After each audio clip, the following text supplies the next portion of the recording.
Assalamualaikum warahmatullahi wabarakatuh. Untuk pertemuan kali ini saya akan memberikan tutorial langkah pengujian asumsi Gauss-Markov. Jadi kita tidak menggunakan istilah uji asumsi klasik ya, karena berdasarkan buku referensi dari Muhammad Firdaus tahun 2020 tentang metode kuantitatif, dia menyatakan bahwa istilah asumsi klasik itu tidak benar. Jadi kita gunakan istilah asumsi Gauss-Markov. Jadi nanti kita akan uji normalitasnya, heteroskedastisitasnya, multikolineritasnya, dan autokorelasinya. Jadi ini contoh data yang telah saya input di program di lembar kerja EFUS. Jadi ada data e-money, data inflasi, data kurs, data suku bunga. Jadi ini ada 4 variabel yang akan kita regress: e-money, inflasi, kurs, dan SBI. Oke. Variabel Y-nya atau variabel terikatnya ini adalah inflasi. Jadi kita ingin mengetahui faktor-faktor apa saja yang mempengaruhi inflasi. Ini kasusnya Indonesia ya.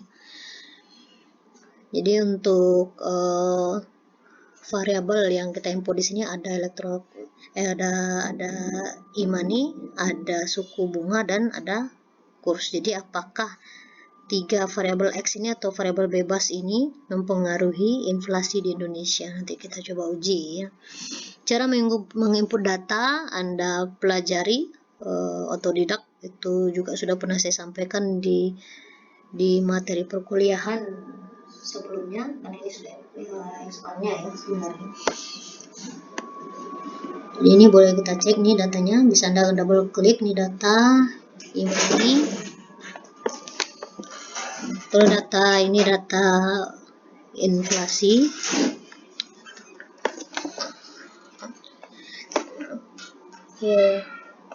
Ini data suku bunga. Oke, ini bagaimana cara membuat persamaan regresinya. Oke, supaya lebih cepatnya ya, ini Anda blok Anda dengan mengkontrol ya, sesuai dengan urutannya, mulai dari Y, inflasi, di blok atau di kontrol ya, mencet menu kontrol di laptop Anda. Lalu ada e-money, ada e-money sebagai X1, S2 kurs, S3 SBI. Oke, setelah diblok begini, setelah dikontrol, Anda klik kanan, open, ambil S equation, karena kita ingin membentuk persamaan regresinya dulu. Diklik. Nah, ini otomatis muncul ya. Jadi Anda tidak perlu manual lagi kalau memulai dari proc atau memulai dari view, karena itu kita mengetik manual lagi. Tapi dengan langsung memblok dan klik kanan langsung keluar persamaannya otomatis ya, lebih gampang kita kerja. Oke, ini Y inflasi, X1, S2, S3, ada e-money, ada kurs, SBI. C ini adalah konstanta ya. Ini pastikan Anda menggunakan least square. Jadi sebenarnya banyak pilihannya ya. Anda bisa pakai ARS nanti, atau two state least square, atau GMM, nanti sesuai dengan kebutuhan Anda. Atau Anda nanti pakai bisa logaritma logistik. Nah, ini sesuai kebutuhan. Nah, kita masih regresi. Ini masuk regresi berganda ya, karena X-nya lebih dari 1, di sini ada 3 variabel bebasnya. Oke.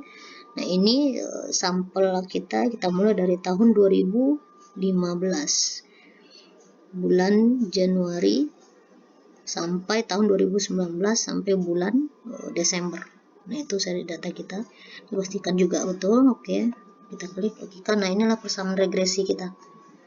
Anda lihat nilai adjusted R square-nya, ini nilainya 0,659 atau kita bulatkan 0,66. Ya, ini sudah bagus ya pemodelannya, karena ini sudah lebih besar dari 50%. Anda lihat nilai pengaruh variabel X1, X2, X3, Imani, kurs, dan SBI. Kita lihat nilai probabilitasnya, ini signifikan semua. Imaninya itu tidak berpengaruh ya, karena nilai probabilitasnya itu kecil dari 5%, nilainya 0,1. Ini besar, nilainya besar dari taraf signifikansi 5%, 0,1 besar dari 5%. Jadi artinya ini tidak berpengaruh. Tapi kalau kurs SBI itu berpengaruh karena nilai probabilitasnya itu lebih kecil dari taraf signifikansi 5%, 0,009 kecil dari 5%. Dan SBI probabilitasnya 0,0000 kecil dari 5%, artinya ini berpengaruh. Oke, untuk uji selanjutnya bisa kita lanjut untuk uji pertama, untuk uji normalitas dulu ya. Uji normalitas dulu. Anda klik residual diagnostik ini. Saya ulang, ambil view, ambil residual diagnostik, Anda ambil normalitas tes dengan histogram. Anda klik. Nah, ini hasilnya. Kebenarannya probabilitasnya ini sebesar 0,506.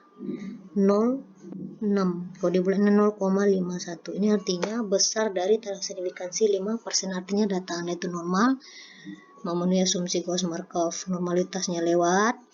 Lanjut, untuk residual diagnostik kita lanjut, kita ambil ini uji heteroskedastisitas, apa dia akan memenuhi asumsinya. Kita klik heteroskedasticity test.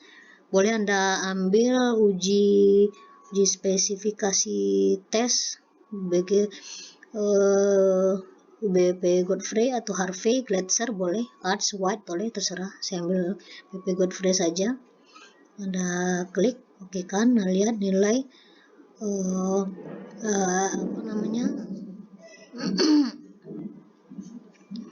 signifikansi R-nya di sini, probabilitasnya sebesar 0,005 kecil dari 5%. Artinya dia terbebas dari masalah heteroskedastisitas. Kita lanjut, ambil view residual diagnostik, kita ambil serial korelasi LM test. Artinya kita menguji autokorelasinya. Nah, ini kita ambil like include-nya 2, oke kan. Dan nilai probabilitas skornya ini 0,0000 kecil dari 5%, artinya ini terbebas dari masalah korelasi. Kita lanjut untuk uji multicall. Multicall itu kita bisa nilai dengan VIF-nya atau varian inflation factor-nya, atau nilai VIF-nya ya. Ini Anda klik. Oke, kita lihat di sini center VIF-nya ini kecil dari 10, karena ini nilainya 1,8 untuk Imani, kurs 1,7, SBI 1,1. Terbebas dari masalah multikoleritas. Oke, silahkan Anda coba untuk contoh data lainnya.